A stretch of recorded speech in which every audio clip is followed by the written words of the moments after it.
ठीक है, चलो खनिजों के प्रकार में हम चले गए थे, खनिजों के महत्व को हमने देख लिया था, देखा था। खनिज पेटियों के बारे में हमने देखा था, कितने हमने 5 पेटियां पढ़ी थी। उत्तर पूर्वी पेटी ये सबसे ज्यादा खनिजीकृत पेटी है, जिसमें हमने कौन कौन से राज्यों को रखा था, ओडिशा, झारखंड और पश्चिम बंगाल को। मध्यवर्ती पेटी के रूप में हमने मध्य प्रदेश, महाराष्ट्र, छत्तीसगढ़ और तेलंगाना को रखा था। दक्षिणी पेटी के रूप में हमने गोवा, कर्नाटक, तमिलनाडु ये वाले भाग को रखा था। केरल भी रख लो आप, कोई दिक्कत नहीं है, दक्षिणी भाग में है ना। केरल पे मोनाजाइट मिलती है, ऊर्जा संसाधनों में देखेंगे हम। उत्तर पश्चिमी पेटी में हमने क्या देखा था, उत्तर पश्चिमी पेटी में हमने राजस्थान और गुजरात के भाग को देखा था, ये वाला भाग है। हिमालय पेटी ये जटिल वाला है, ये जटिल वाला भाग है, यहाँ पर खनन अभी उतना संभव नहीं हो पा रहा है, क्योंकि भूकंपीय क्षेत्र में, टेक्टोनिक रीजन में है यह, इसलिए भूगर्भ में अगर हमें बहुत ज्यादा खनिज संसाधन मिलते भी है, किंतु परिस्थितियां विकट होने के कारण यहाँ पर हम ज्यादा खनन कार्य नहीं करते है ना। क्योंकि देखो रोड बनाना ही वहां पर बड़ा मुश्किल कार्य होता है, अगर रोड बनाते बनाते जो है वो कई बार लैंडस्लाइड हो जाता है, और आजकल तो मंडी और उत्तराखंड में लैंडस्लाइड का कार्य बहुत ज्यादा ही हो रहा है ना, प्रकृति ला रही है भैया भयंकर। अब उसके पीछे बहुत सारे कारण है, भूस्खलन में हम पढ़ेंगे। हिमालय पेटी के अलावा मैंने आपको एक असम पेटी भी बताई थी, जहां पर पेट्रोलियम तेल और गैस के भंडार है ना। तो नहरकटिया है, माकुम पहाड़ी है, डिब्रूगढ़ है, ये मैंने क्षेत्र बताए थे आपको है ना। हालांकि शक्ति संसाधन में हम उसे लेंगे, असम के क्षेत्र को भी लेंगे और राजस्थान के क्षेत्र और मुंबई के क्षेत्र को भी लेंगे। तो ये वाला रीजन है, तो ये 5 क्षेत्र जो है वो महत्वपूर्ण है, जिसमें सबसे ज्यादा जो खनिज वाला जो भाग मिलता है वह इन 3 पेटियों में मिलता है। कहां पर मिलता है, इन 3 पेटियों में, उत्तर पूर्वी पेटी, मध्यवर्ती पेटी और दक्षिणी पेटी। यहाँ पर किंचित रूप में है, यहाँ पर राजस्थान का भाग है जो महत्वपूर्ण है, जहां पर संगमरमर वगैरह, चूना पत्थर जो है, तांबा है, ठीक है, चांदी है, सीसा है, जस्ता है, ये इनकी भरमार यहाँ पर पड़ी हुई है। ठीक है, चलिए आगे की ओर बढ़ते हैं। आगे की ओर मैंने आपको बताया था कि खनिज संसाधनों के अत्यधिक दोहन से, हाँ ये बचा था ये वाला टॉपिक, ठीक है ना, इस पर भी हम आएंगे। खनिजों का संरक्षण किस प्रकार से किया जाना चाहिए था, ये मैंने लास्ट लेक्चर में आपको बता दिया, महत्व बताया था और उनका संरक्षण क्यों आवश्यक है ना। क्योंकि खनिजों के बिना तो आज कुछ भी नहीं है, सारी कुछ चीजें संसाधनों पर ही निर्भर है, बिना संसाधनों का कोई चीज हो सकता है क्या। अगर पृथ्वी पर किसी प्रकार का जीवन है तो जीवन में जैविक चीजें आएगी, और जैविक चीजों में हम किन्हें रखते हैं, जैविक चीजों में हम किसे रखते हैं, पादप जगत, जंतु जगत और मोटे तौर पर सूक्ष्म जीव, इसी को रखते हैं ना, इसी को रखते हैं। मैं 5 किंगडम क्लासिफिकेशन नहीं बता रहा हूं, वो सर बता देंगे आपको, शायद चल भी रहा है आपका टॉपिक, ठीक है। मोनेरा, प्रोटिस्टा और कवक कोई बात हम नहीं कर रहे इस पे, वो एक अलग चीज हो जाती है, ठीक है ना। तो मैं तो कह रहा हूं मोटे तौर पर यही 3 चीजें है ना, और ये 3 चीजों के बारे में अगर हम बात कर रहे हैं तो जीवन तभी संभव है जब प्रकृति के द्वारा प्रदत्त उन वस्तुओं का हम उपभोग करें। ये भी कर रहा है उपभोग, ये भी कर रहा है और ये भी करेंगे नहीं करेंगे। तो प्रकृति के द्वारा जो चीजें हमें उपभोग के लायक बनी है उसी को तो हम संसाधन कह रहे हैं, जिस पर हमारा जीवन चक्र चल रहा है। अगर ये संसाधनों की प्राप्ति हमें नहीं होगी तो फिर हम जीवित नहीं रह पाएंगे क्या, नहीं रह पाएंगे। तो फिर पहले काल में क्या था, पहले काल में हम संसाधनों के रूप में क्या देखते थे, मांस देखते थे, और मांस के अलावा क्या देखते थे, हम शाकाहारी बने तब हमने गेहूं चावल वगैरह देखे, हमने देखे 9 प्रकार की फसलों का उल्लेख है ना ऋग्वेदिक काल में, आपने सुना होगा, पढ़ा होगा। तो धीरे धीरे जो है वो हम फसलों से फिर हम कहां पर आए, थोड़ा सा वैज्ञानिक युग आते चला गया, और वैज्ञानिक युग जब आता चला गया तब हमने धीरे धीरे आविष्कार करना चालू किए, हमने आंख का आविष्कार किया, तो हमने हमारी आवश्यकताओं को चेंज किया, और प्रकृति के पास हमारी आवश्यकताओं के अनुरूप सब कुछ मौजूद है, सब कुछ है। आप जितना ज्यादा आविष्कार करोगे प्रकृति के पास है। आविष्कार का तात्पर्य हो रहा है कि हम प्रकृति को जान रहे हैं, तो जानने की चीजें जो है वह निरंतर चलती रहेगी। मनुष्य जगत नष्ट हो जाएगा लेकिन प्रकृति को वो पूर्ण रूप से नहीं जान पाएगा, यह आप ध्यान में रख लो। इतना ज्यादा है साइंस, मतलब प्रकृति के बारे में जानने के लिए। हम कहते हैं ना कि इतना ज्यादा खोज करने के बाद भी हम कह रहे हैं कि हम अभी तक केवल और केवल साइंस की हमने शुरुआत की है, जानने की हमने शुरुआत की है। आप कह रहे हो कि अरे यार साइंस इतना आगे पहुंच गया, कुछ नहीं पहुंचा है। साइंस अभी प्रकृति को केवल जानने की शुरुआत किया है। तो आप सोचो प्रकृति में कितना कुछ नहीं थे। तो जैसे जैसे आप समय आगे बढ़ता चला गया, हमारी जरूरतें जो है वो बदलती चली गई। हमसे अगर 50 साल पहले अगर पूछोगे तो उनकी जरूरतें कुछ और थी, आज हमारी जरूरतें कुछ और है। तो जैसे जैसे जरूरतें बदलती जाती है और वह जरूरत निरंतरता में आ जाती है, तो वो भी संसाधनों में शामिल हो जाता है।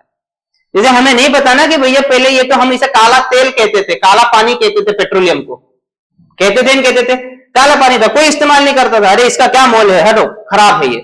धीरे धीरे हमने आवश्यकता जब उसकी जानी तो हमें ऊर्जा की प्राप्ति हुई उससे, और वह ऊर्जा हमारे जीवन को और आसान बनाते चला गया। और आज ऐसा समय आएगा कि उस ऊर्जा के बिना हमारा जीवन चल ही नहीं सकता है।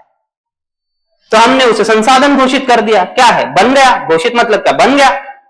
प्रकृति के द्वारा प्रदत्त है ना, तो प्रकृति के द्वारा प्रदत्त वो समस्त वस्तुएं जिनसे मानवीय आवश्यकताओं की पूर्ति हो रही है, संसाधन ही तो है ना।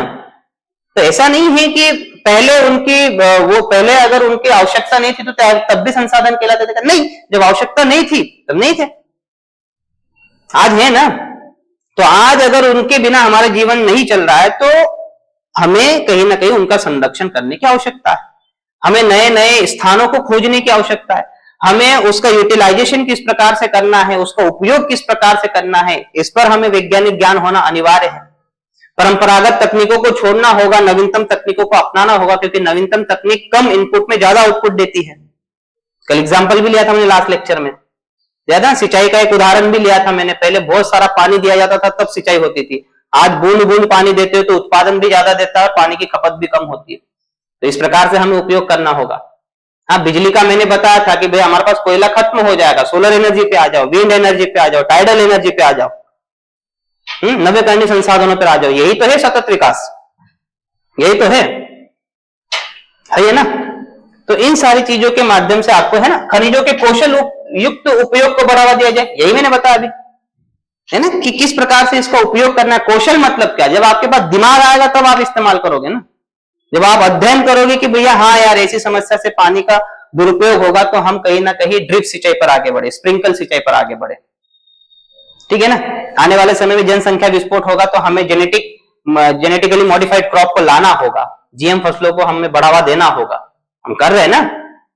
वो क्या होगा, कम समय में ज्यादा उत्पादन देगा। उसी ने तो हरित क्रांति को जो है वो कहीं ना कहीं सक्सेस किया था, बताया भी था मैंने पूरा इतिहास हरित क्रांति का। अगर ये टेक्नोलॉजी ना आती तो फिर क्या हरित क्रांति जो भूखमरी जो थी वो समस्या का निजात मिलता क्या, हमें भारत में होता क्या फिर बाद में, ठीक है। सामूहिक और अत्यल्प खनिजों के निर्यात को भी कम किया जाना चाहिए। जो खनिज संसाधन हमारे पास नहीं है, बहुत अल्प मात्रा में, उसके निर्यात पर हमें प्रतिबंध लगाना होगा, क्योंकि अगर हमने बेच दिया तो फिर वो संसाधन हमें आगे चल के फिर आयात करना पड़ेगा, जो डबल भाव से हमें करना पड़ेगा, महंगाई बढ़ेगी, अर्थव्यवस्था लचर होगी उससे, ठीक। संसाधनों का पुनर्चक्रण किया जाना चाहिए, ये भी अनिवार्य चीज है।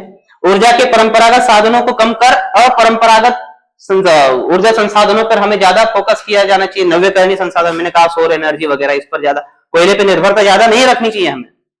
रखनी चाहिए क्या, नहीं रखनी चाहिए। पेट्रोलियम पे नहीं रखनी चाहिए। तो आज इलेक्ट्रिक व्हीकल्स आ रहे हैं, आ रहे नहीं आ रहे, आ रहे। ये देखो, प्रौद्योगिकी की मदद से नए खनिज क्षेत्रों की पहचान किया जाना। तो इस प्रकार से हम खनिजों का संरक्षण करना होगा। ये रटने वाली चीज नहीं, ये मन से लिखना है कि किस प्रकार से किया जा सकता है। अब मेन चीज है कि हम खनिजों का दोहन तो कर रहे हैं, लेकिन उससे क्या समस्या उत्पन्न नहीं होती है, होती। आप कोयला जला रहे हो, क्या होगा, कार्बन मोनोऑक्साइड निकल के कार्बन डाइऑक्साइड में परिवर्तित होगा, ग्लोबल वार्मिंग की समस्या बढ़ेगी। ग्लोबल वार्मिंग की समस्या में याद रखना है तो फिर अभी समस्या बढ़ जाएगी। तापमान, और तापमान से पूरी जैव विविधता का ह्रास होगा, होगा नहीं होगा। तो ग्लोबल वार्मिंग जब होती है तो ग्लोबल वार्मिंग में हमेशा याद रखना है कि पूरे जीव जगत पर इसका नकारात्मक प्रभाव पड़ता है, पूरा पारिस्थितिकी तंत्र नष्ट होने के कारण आता है।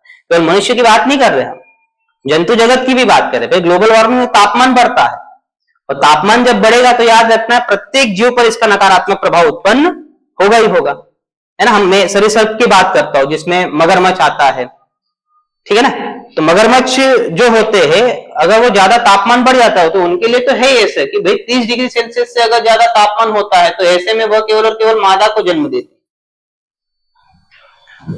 तो नर के अभाव में आगे की पूरी पीढ़ी जो है वो नष्ट हो जाएगी, हो ही नहीं सकती। 25 डिग्री सेल्सियस से इसके नीचे है तो फिर वह नर को जन्म देगी। 25 से 30 के बीच में है तो 50-50 चांसेस रहेंगे। ये आपकी जैव विविधता को बढ़ावा देता है, ये चीजें होती है। इसलिए प्रकृति का हम कहते हैं ना सौर बजट, ऊष्मा बजट जो है वह संतुलित होना चाहिए, ये सारी चीजें होना चाहिए। तो यह जब हम दोहन कर रहे हैं तो दोहन से कई सारी जो है वह समस्या उत्पन्न हो सकती है। जैसे मैंने कहा कि भैया दोहन हम कर रहे हैं, तो मैंने तो कोयले का उदाहरण लिया जो ग्लोबल वार्मिंग का कारण बन सकता है। जब कोयला खनन होता है तब याद रखना उसमें कई सारी हानिकारक गैसेस दबी होती है। जब होता है तो वह बाहर की ओर निकलती है और आपके वायुमंडल को जो है वो प्रदूषित करती है, कई सारी बीमारियों को जन्म दे देती है। दे देती है। अभी हमारे बैतूल में कल घटना घटी, कोयले की खदान धसी ना नीचे की ओर, पता चला ये मध्य प्रदेश में चीजें हुई और आपको पता ही नहीं रहता है। ये तो है पास में ही है ना, ये तो बैतूल तो पास में है ना आपसे, फिर पता होना चाहिए ना कि क्या घटना घटी। कम से कम मध्य प्रदेश के चैनल्स को तो सब्सक्राइब कर लिया करो। आप इंफॉर्मेशन मिलती है डेली न्यूज वाली, हमें काम की चीजें है। बैतूल में घटना घटी वहां पे, ये तो पता चला बैतूल में कोई कोल माइन है। और जिनको नहीं पता उनको तो पता चल जाएगा, अच्छा बैतूल में भी है। ये तो पता चल जाएगा ना। अत्यधिक मात्रा में प्राकृतिक वनस्पति संपदाओं का विनाश हुआ है। क्यों? क्योंकि जिस क्षेत्र में हम खनिज माइनिंग का कार्य करते हैं उस क्षेत्र में याद रखना है कि पूरे वन क्षेत्र का जो है वो दोहन कर लिया जाता है। बक्सवा इसका उदाहरण है आपके सामने, जहां हीरे की प्राप्ति हुई और एक पूरा क्षेत्र जो है वन का क्षेत्र उसकी कटाई कर दी गई ना, तो वनस्पति का नाश होता है। ठीक है। नेक्स्ट, जल प्रदूषण तथा वायु प्रदूषण की समस्या बड़ी है। अनेक स्वास्थ्य संबंधी बीमारियों का वायु प्रदूषण मैंने अभी बता दिया। वही जल अगर कहीं से निकल रहा है गंदा जल, तो वो बहकर कहां पर जाएगा? जल स्रोतों में जाएगा, तो जल को प्रदूषित करेगा। करेगा। खनिजों के अनियंत्रित दोहन से बहुत से महत्वपूर्ण खनिज पूर्ण समाप्ति की ओर आ ही जाएगी। अगर हम परंपरागत तकनीकों का इस्तेमाल कर रहे हैं तो वो जल्दी समाप्त होंगे नहीं होंगे। और हम अगर कौशलपूर्ण अगर उनका दोहन नहीं कर रहे हैं तो फिर तो वो जल्दी समाप्त हो गए। यानी कि हम ज्यादा इनपुट देके कम आउटपुट निकाल रहे हैं ना, तो हमें कौन सी तकनीक का इस्तेमाल करना है संरक्षण के लिए? कम इनपुट ज्यादा आउटपुट मिले। ठीक है। खनिजों की खोजों से स्थानीय लोगों का विस्थापन हुआ है, जिससे कई सामाजिक समस्याएं भी उत्पन्न होती है ना। तो ये याद रखना है, कई सारे प्रकार की समस्या यहाँ पर उत्पन्न हो सकती है। ठीक, ये सारी चीजें होगी। लेकिन अब हम कुछ महत्वपूर्ण खनिजों की चर्चा करें। आपको ज्यादातर याद रखना, यही से क्वेश्चन जो है वो बनते हैं। ये तो क्या है, ये एक बार का आपने याद कर लिया तो इस पर कोई ज्यादा है ना बदल के क्वेश्चंस आएंगे नहीं। लेकिन उसके पहले मुझे कुछ चीजें बतानी है जो आपको है ना याद होनी चाहिए या पता होना चाहिए कि खनन क्या होता है। खनन यानी कि माइनिंग का अर्थ होता है माइन करना, यानी कि खोदना। क्या होता है? खोदना। तो जब भी हमें कोई अयस्क मिलता है, अयस्क समझ गए ना अब क्या होता है, खनिज और अयस्क में अंतर समझ गए ना। तो जब हमें खनिजों से अयस्कों की प्राप्ति होती है तब हमें पता चल जाता है कि भाई अब यहां से हमें किसी पदार्थ की प्राप्ति करनी है तो खोदना तो पड़ेगा, क्योंकि भूगर्भ के अंदर है ना, क्रस्ट के अंदर खनिजों है ना, क्योंकि क्रस्ट हमारा खनिजों से मिलकर बना है, चट्टानों से। और चट्टान किससे मिलकर बनी? खनिजों से मिलकर बनी। खनिज कई तत्व और यौगिकों से मिलकर बना है और तत्व समान परमाणुओं से मिलकर बना है। मैंने पूरा बताया था आपको। तो ये सारी चीजें जो है आपके, तो खनन का सिंपल सा अर्थ होता है कि जब आप खुदाई करके कोई चीज को निकालते हो तो उस प्रक्रिया को हम क्या कहते हैं? माइनिंग कहते हैं। क्या कहते हैं? माइनिंग। प्रवेदन क्या होता है? ड्रिलिंग क्या होता है ना? ड्रिल करते हो नहीं करते अपने घर में? अच्छा, ड्रिल करते हो तो आप दीवार को खोद देते हो पूरा? नहीं ना, पर्टिकुलर जिस जगह पर आपको काम होगा उसी जगह पर आप क्या करते हो? भेदन करते हो। एक छोटे से पाइप के थ्रू आप भेदन करते हो। तो पाइप के थ्रू प्रवेदन तो याद रखना है। फिर पाइप के थ्रू हमें कोई ना कोई लिक्विड आ रहा होगा फिर तो, और लिक्विड के रूप में हमारे पास कौन सा संसाधन होगा?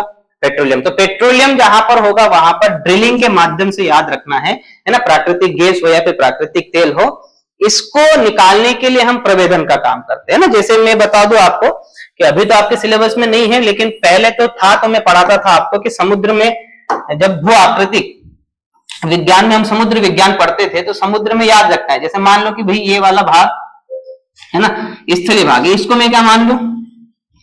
इसको मैं हिमालय मान लू, क्योंकि पृथ्वी पर जो है माउंट एवरेस्ट से बड़ा कोई नहीं है, ऊंचा कोई नहीं है। बड़ा बोल रहा हूं मैं, ऊंचा कोई नहीं है। तो पृथ्वी पर सबसे ऊंचा क्या है? यार ये पेन कौन से कलर किया है ना, ये क्या है? ये माउंट एवरेस्ट है। क्या है? माउंट एवरेस्ट है। माउंट एवरेस्ट से हम कहां पर आएंगे? पठारी भाग पे आएंगे, और पठारी भाग से हम मैदानी भाग पे आएंगे, है ना। ये पर्वत है, ये पठार है, ये क्या है? मैदान है। अब मैदान के बाद में ये वाला भाग समुद्री लगेगा। अब समुद्र में अचानक से याद नहीं रखना है कि ये बिल्कुल ढलान ऐसा सीधा कर लेगा, क्योंकि महाद्वीपीय भाग है। जो महाद्वीपीय भाग याद रखना है, समुद्र में भी धीरे धीरे ही अपने स्लोप को नीचे की ओर करेगा। तो ये वाला भाग बनेगा। अब इस वाले भाग से नीचे की वाला भाग बनेगा, वो तीव्र ढलान वाला बनेगा, फिर ढलान वाले से फिर मैदानी भाग बनेगा और एक नीचे वाला ट्रेंच बनेगा। ये इस प्रकार से आपका समुद्री स्ट्रक्चर बनता है, ठीक है ना। मैं यहां से क्या मान लो, आपका ये समुद्री भाग है, ये समुद्री भाग है, समझ में आ गया। तो समुद्री भाग की अगर हम बात करें तो ये वाला भाग कहलाता है महाद्वीपीय मग्न तट, है ना। क्या कहलाता है? महाद्वीपीय मग्न तट। अब महाद्वीपीय मग्न तट की अगर हम बात कर रहे हैं तो ये मग्न तट का तात्पर्य होता है कि महाद्वीप का वो भाग जो जल में मग्न है, जो जल में डूबा हुआ है, उसी को हम क्या कहते हैं? महाद्वीपीय मग्न तट। तो ये जो महाद्वीपीय मग्न तट होता है ना, तो याद रखना है इसी महाद्वीपीय मग्न तट पर हमें सबसे ज्यादा पेट्रोलियम तेल की प्राप्ति होती है। अब कई लोग पढ़ाते पढ़ाते यहां आ जाते हैं मैदान में, यहां तक हम जा ही नहीं सकते हैं, ये गहराई 3000 मीटर तक है ना। मुझे पढ़ते पढ़ते शायद मुझे याद है कि मैं यूट्यूब पे, है ना, मेरी बेटी यूट्यूब वो देखते रहती है स्क्रॉल करके, तो उसमें एक कोचिंग का आया था, अच्छे फेमस व्यक्ति है जो यहाँ पर ड्रिलिंग कार्य समझा रहे हैं। अरे मैंने कहा तुम ज्योग्राफी पढ़ा रहे हो तो तुमने यहाँ का लेंथ भी देख लिया है कि कितना है, लगभग 3000 मीटर है, 3 किलोमीटर। अच्छा इतना पाइप डाल पाओगे आप? वो यहां से ड्रिलिंग करवा रहे हैं और यहां से पेट्रोलियम निकालो, और यहां पेट्रोलियम आएगा कहां से? ये तो मरुभूमि है, मरुभूमि है जहां तक हम पहुंच ही नहीं पा रहे अभी तक, तो हमने देखा ही नहीं है। देख पाते तो जो समुद्र में डूबे हुए जहाज थे उनको तो भी निकाल लेते, टाइटेनिक को। तुम यहां तक पहुंचे कैसे और यहां से ड्रिलिंग का कार्य करवा रहे हो? वाह,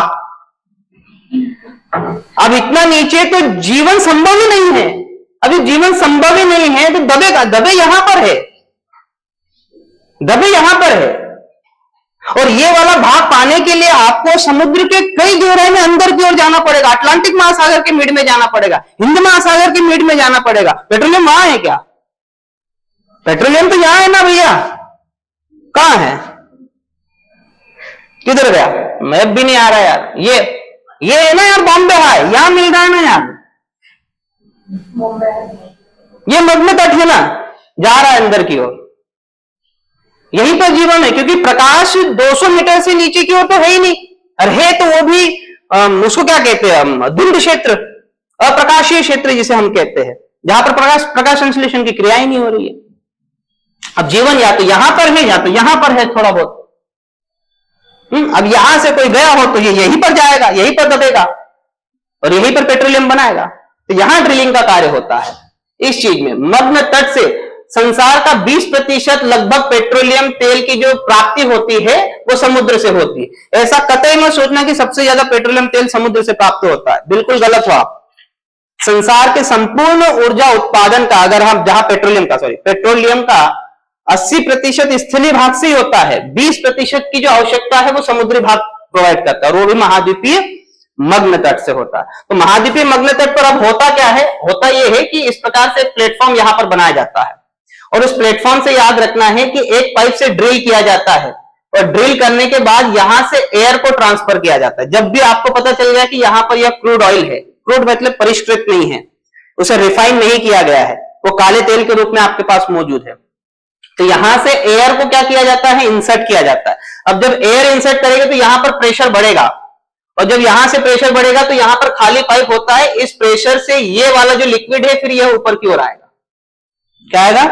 ऊपर की ओर आएगा, और यहां पर कंटेनर, बैरल्स वगैरह जो है वह, है ना, अब बैरल तो यहां पर नहीं फिल होते हैं, लेकिन यहां पर एक टैंक लगा होता है, और उस टैंक में वह क्रूड ऑयल आता है, दूसरा जहाज आता है, उसको लेकर फिर चला जाता है।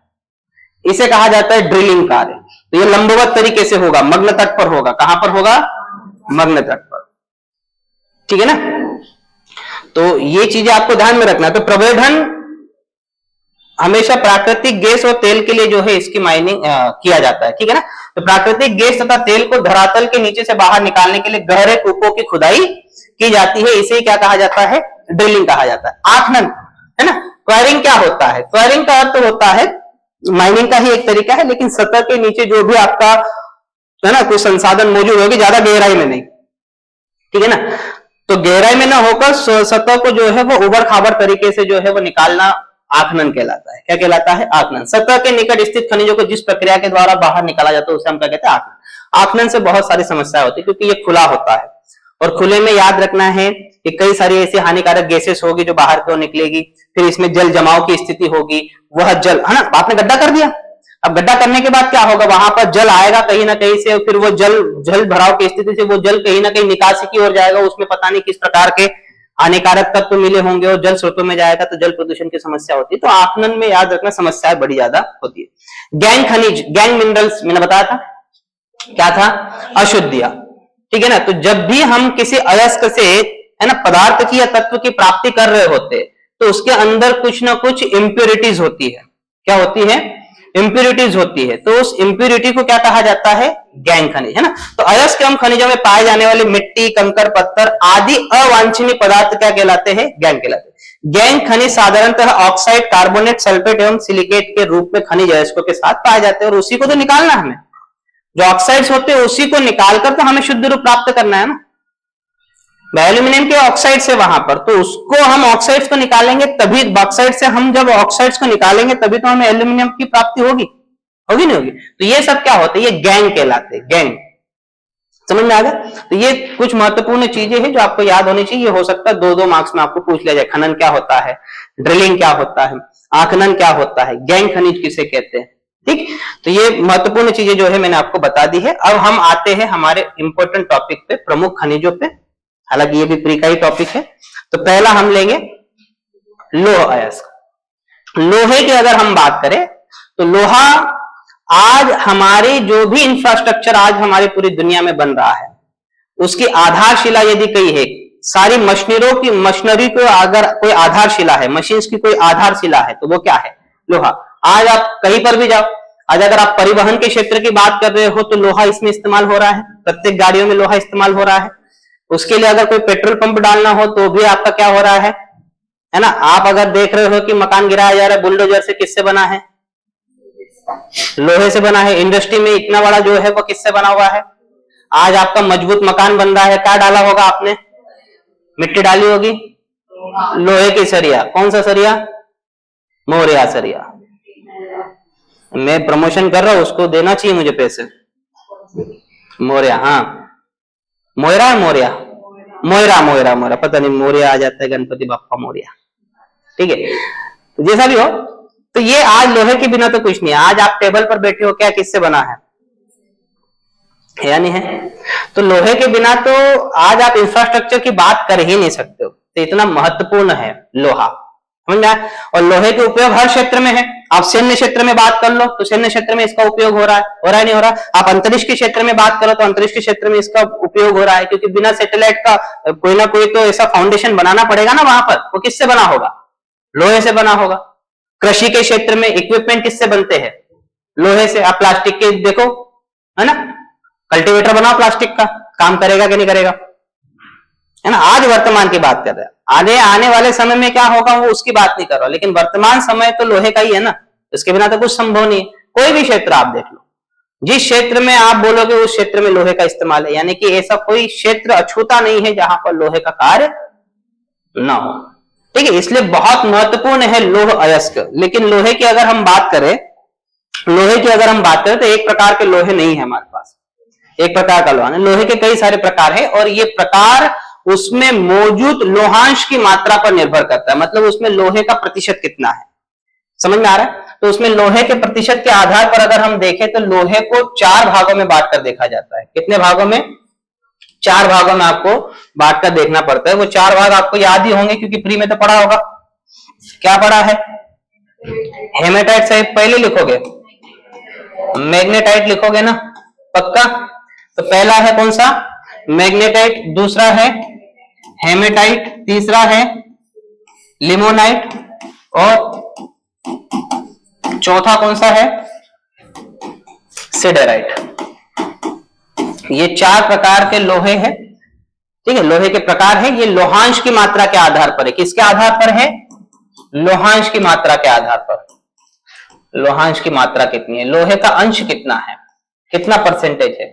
तो लोहांश की मात्रा के आधार पर अगर हम लोहे के प्रकारों को देखें तो मैग्नेटाइट, हेमेटाइट, लिमोनाइट और सिडेराइट है।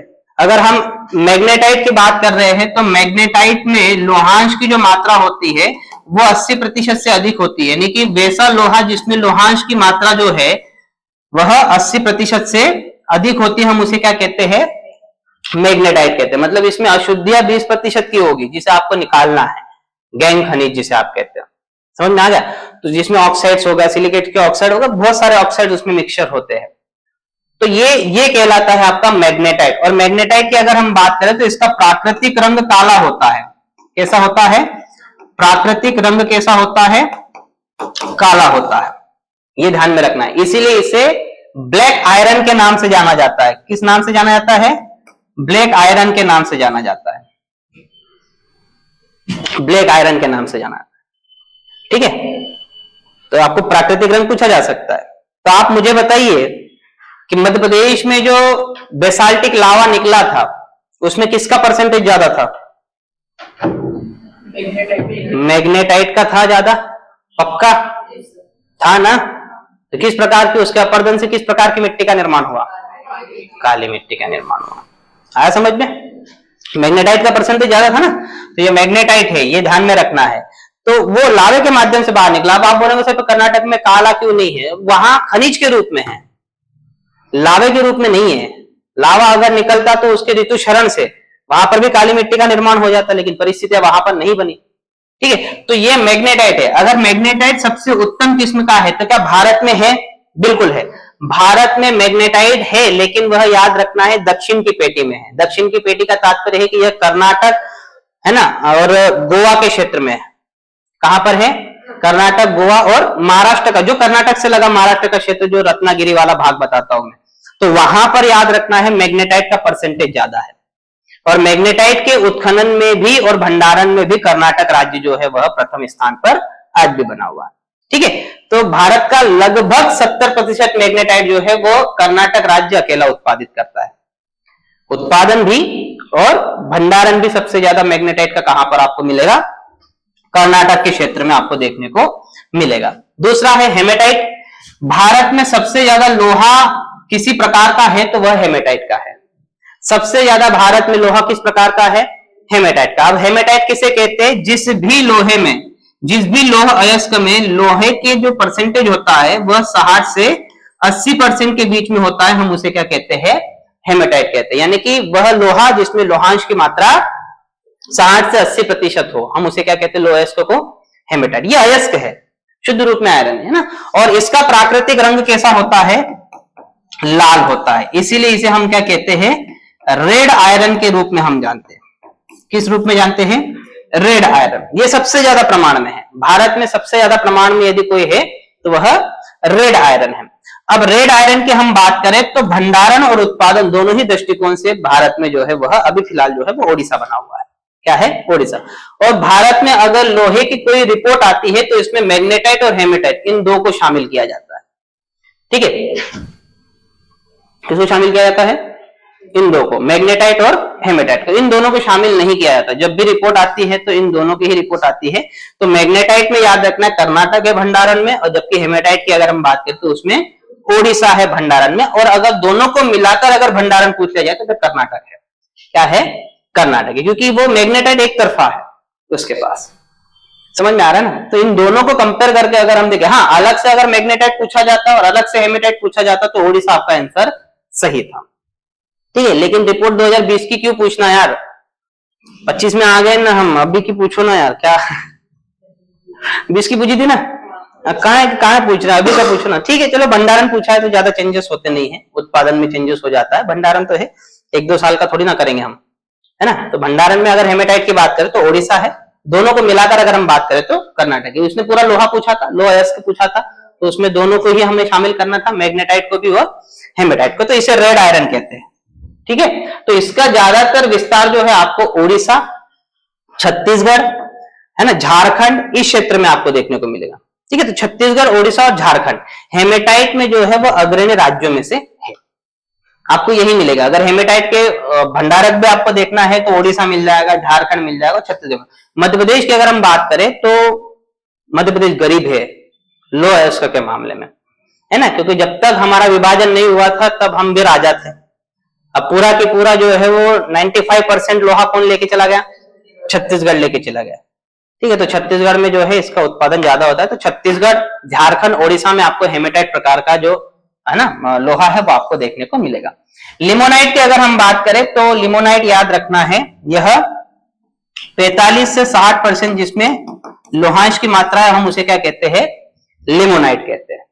इसका प्राकृतिक रंग पीले जैसा होता है, एग्जैक्ट पीला तो नहीं होता है लेकिन पीला जैसा होता है, इसीलिए इसे येलो आयरन के रूप में जानते हैं। किस रूप में जानते हैं, येलो आयरन। ये यत्र तत्र पड़ा हुआ है, हर जगह पर आपको देखने को मिल जाएगा, महाराष्ट्र के क्षेत्र में भी देखने को मिल जाएगा। सिडेराइट की अगर हम बात करें तो सिडेराइट यानी कि 45% से कम जिसका परसेंटेज होगा जहां पर, वहां पर हम इसे देखते हैं। ठीक है, इसे ब्राउन आयरन भी कहते हैं, भूरा है ना, ब्राउन आयरन, भूरा लोहा भी कहते हैं इसे।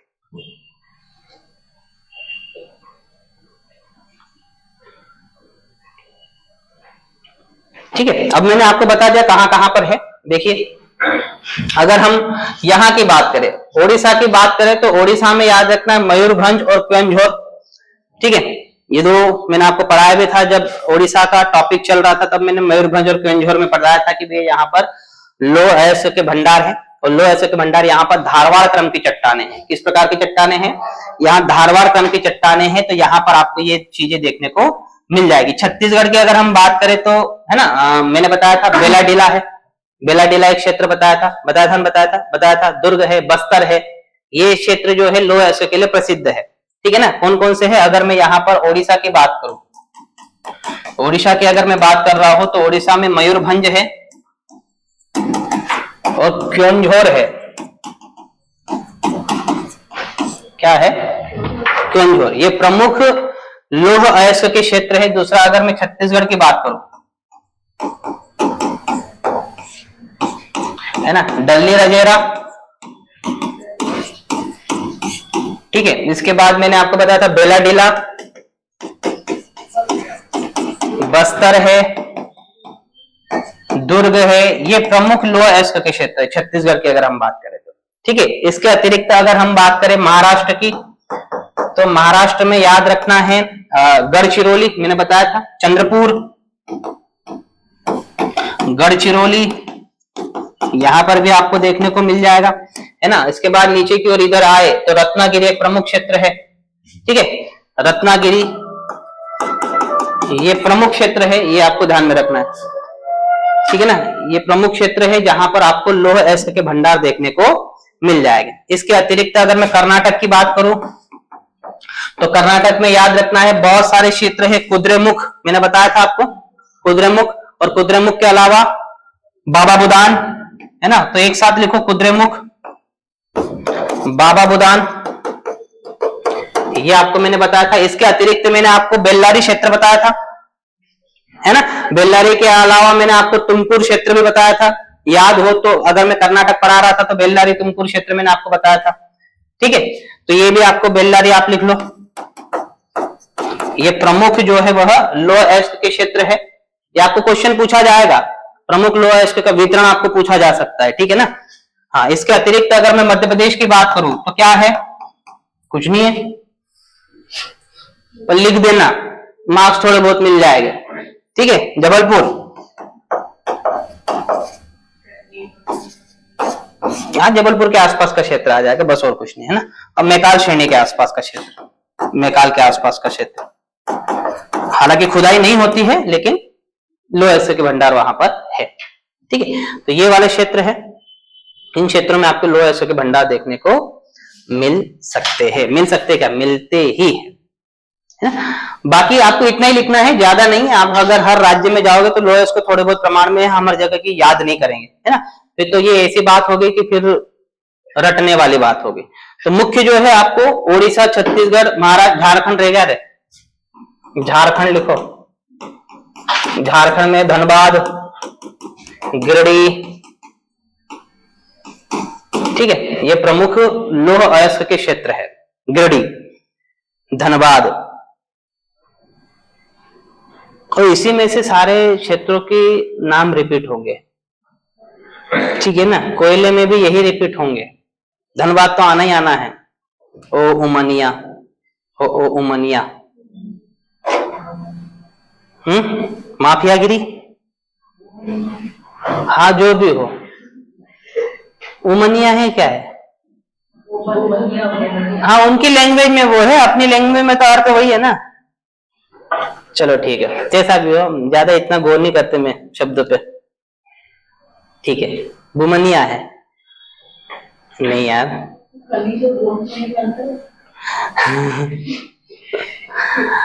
गौण, मैं गाने पे चल रहा था, माता गौण खनिज पे आ गए। गौण खनिज का तात्पर्य होता है, देखिए दो चीजें होती है, एक वे खनिज जो बड़ी मात्रा में है और उनसे अर्थव्यवस्था को बहुत बड़ा लाभ होता है, ठीक है ना, जैसे लो अयस्क हो गया, बॉक्साइड हो गया, कोयला हो गया, ये सब क्या है? खनिज मतलब क्या? ये मुख्य खनिज है, खनिज नहीं है, खनिज तो दोनों है, गौण भी खनिज है और मुख्य भी खनिज है। खनिजों में दो प्रकार है, एक मुख्य खनिज और दूसरा गौण खनिज, ठीक है। तो मुख्य खनिज वो है जो बड़े प्रमाण में हमारे पास मौजूद है और उनका उत्खनन बड़े प्रमाण में करते हैं, जिससे अर्थव्यवस्था को एक बड़ा लाभ होता है, सामान्य भाषा में समझने के लिए।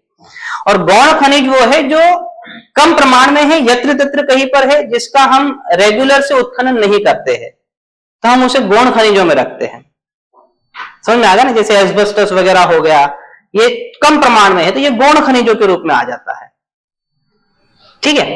तो ये होते गौण, गौण जिसका ज्यादा आर्थिक महत्व हमें नहीं है, लेकिन चीजों इस्तेमाल में आती है तो हमें उसका उत्खनन करना पड़ता है। समझ में आ गया? पक्का? चलिए, तो ये याद रखना है, वितरण हमने ले लिया है कि हम लोह अयस्क का, लोह अयस्क के उपयोग लिख पाओगे? जो जो क्षेत्र मिल रहा है हर क्षेत्र में लिख दो, जो क्षेत्र आप याद करो। मैं रटने की बात नहीं कर रहा हूं, है ना, लिख लोगे तो वहां पे जो क्षेत्र है वहां पर इसका उपयोग है, दे दो। मेडिकल क्षेत्र में भी है, नहीं है? कैंची के बिना तो आतड़ी नहीं चीर सकते आपकी, कहां से होगा? आतड़ियां कहां से चीरेंगे? आपके मसल्स कहां पे उसको कट लगाया गया, सही नहीं सही है? फिर चलिए, है ना, कल के दिन में हम ये टॉपिक पूरा खत्म कर दें, क्योंकि सारे कल जो है वह